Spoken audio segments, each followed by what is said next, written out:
एक छोटा सा गांव था।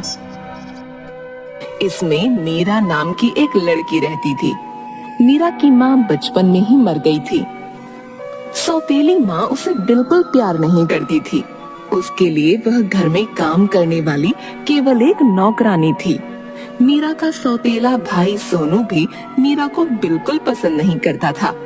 मीरा के पिता उसे प्यार तो करते, परंतु अपनी पत्नी से बहुत डरते। एक दिन की बात है, जल्दी जल्दी खाना बनाते हुए उसने सब्जी जला दी।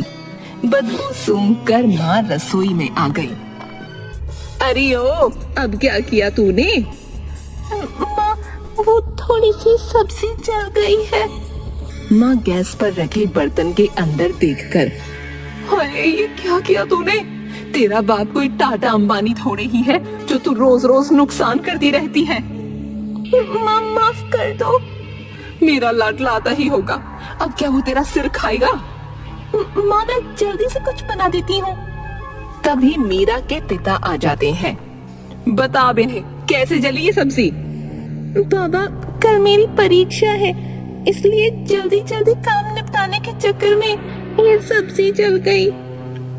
और पढ़ा लो इसे। मैं कहती हूँ इस बार के बाद इसकी पढ़ाई बंद। पढ़ ली जितना पढ़ना था, अब घर के काम ढंग से सीखे।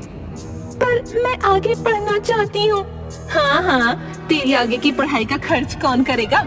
इतनी मुश्किल से तो घर का खर्च चल पा रहा है, तो क्या हमें भूखों मारना चाहती है? पर मैंने कह दिया ना, अब ये नहीं पढ़ेगी। तभी बाहर के कमरे से मीरा के भाई सोनू की आवाज आती है।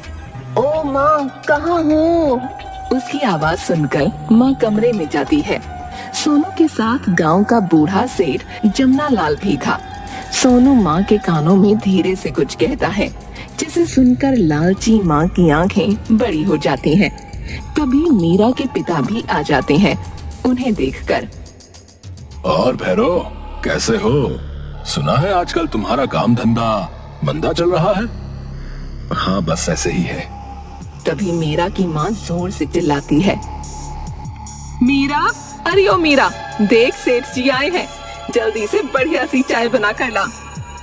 सुनिए जी, सेठ जी मीरा को बहुत पसंद करते हैं, उससे शादी करना चाहते हैं, और इनसे अच्छा लड़का हमें कहाँ मिलेगा?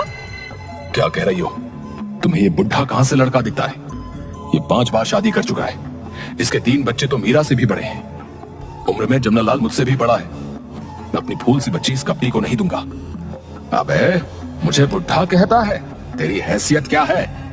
पूछ अपने सोनू से, पूरे 10,000 देने का वादा किया है इससे। मेरे घर से अभी इसी समय निकल जाओ। भैरव का गुस्सा देखकर माँ चुप हो जाती है और सोनू वहाँ से चुपचाप खिसक जाता है। कुछ दिनों बाद भैरव की तबीयत बहुत खराब हो गई। जब मीरा भैरव को खाना देने आई तो वो इशारे से उसे रुकने का संकेत करता है। बाबा, आप ठीक तो हैं? आपको कुछ चाहिए? बेटी मुझे माफ कर देना, शायद अब मैं ज्यादा दिन तक ना जी पाऊं। बाबा आप ऐसा मत कहिए, आप जल्दी ठीक हो जाएंगे। बेटी मेरी एक बात ध्यान से सुन, तू कभी अपनी माँ और भाई पर विश्वास मत करना, और मेरे जाने के बाद यहाँ मत रहना। ये दोनों रुपए के लालच में तेरे साथ कुछ भी कर सकते हैं। मीरा रोते हुए हाँ में सिर हिलाती है। तभी उसकी माँ आ जाती है और वो चुप हो गए।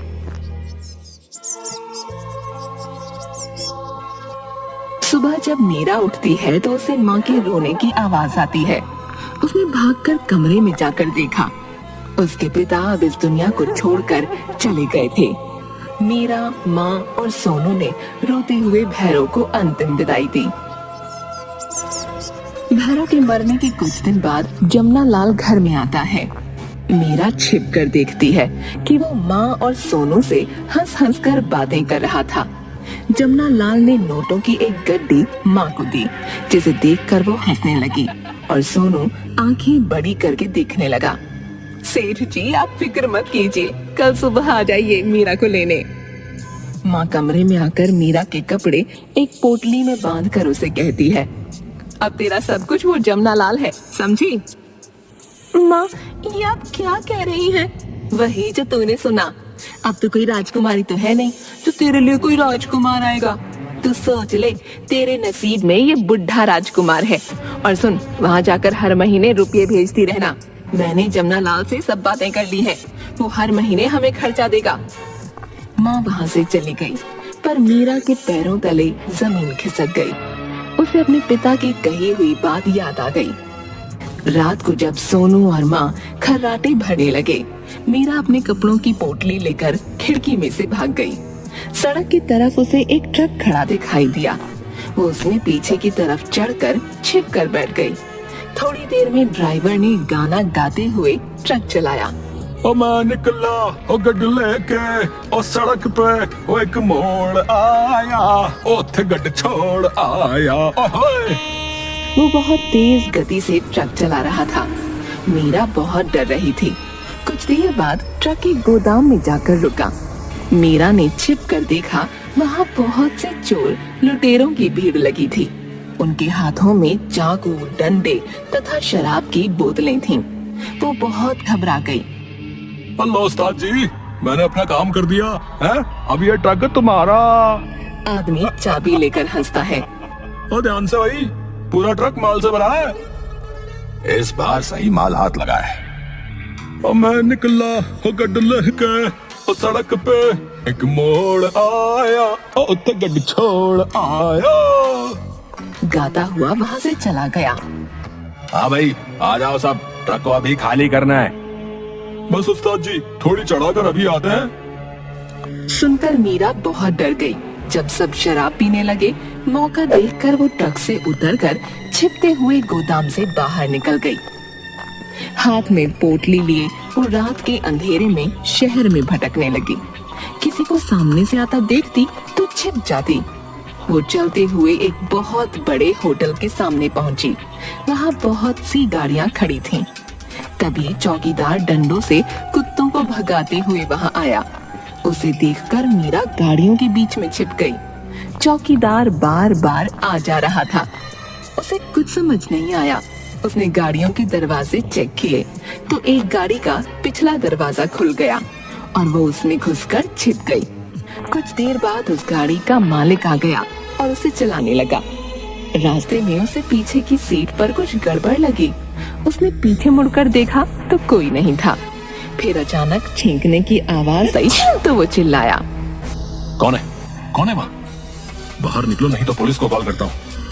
नहीं नहीं, पुलिस को मत बुलाइए। कौन हो तुम और मेरी गाड़ी में कैसे आई? मीरा ने कुछ नहीं कहा। सुना नहीं तुमने मैंने क्या कहा?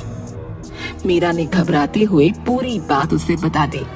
तुम यूं आधी रात को अपने घर से भाग आई और ऐसे मेरी गाड़ी में छिप गई। तुम्हें डर नहीं लगता? लगता है, पर मेरे पास कोई और चारा नहीं था। वो जमुना लाल पता नहीं मेरे साथ क्या करता। आप गाड़ी रोक दीजिए, मैं चली जाती हूँ। कहाँ जाओगी? यहाँ तुम्हारी जान पहचान का है कोई? नहीं, कोई नहीं है। आप परेशान मत होइए, मैं देख लूंगी। क्या देख लोगी? मुझे एक जगह पता है, वहाँ छोड़ देता हूँ। तुम्हें कोई काम वाम आता है? मीरा नाम में सिर हिला देती है। अनिल उसे वुमेन हॉस्टल ले जाता है। मीरा जाने लगी तो उसने उसे कुछ रुपए दिए। नहीं नहीं, मुझे नहीं चाहिए। रख लो, वैसे भी ज्यादा नहीं है। और हाँ, मैं कल सुबह 10 बजे तुम्हें यहीं मिलूंगा। तुम्हें कोई काम दिलवा देता हूँ। अगर तुम्हें विश्वास हो तो आना, नहीं तो रहने देना। कहकर वो चला गया और मीरा हॉस्टल में चली गई। सुबह 10 बजे जब वो बाहर आई तो अनिल गाड़ी लेकर पहले से वहाँ मौजूद था। वो गाड़ी में बैठ गई। आप मुझे क्या काम दिलवाएंगे? देखो मीरा, तुम्हारी तरह मेरा भी इस दुनिया में मेरी दादी के सिवा और कोई नहीं है, पर आजकल वो बहुत बीमार रहती है। मैं चाहता हूँ कि तुम उनकी देखभाल करो। क्या तुम ये काम करोगी? इस समय तो मैं कुछ भी काम कर लूंगी। वैसे तो एक नर्स आती है, वो तुम्हें सब कुछ समझा देगी।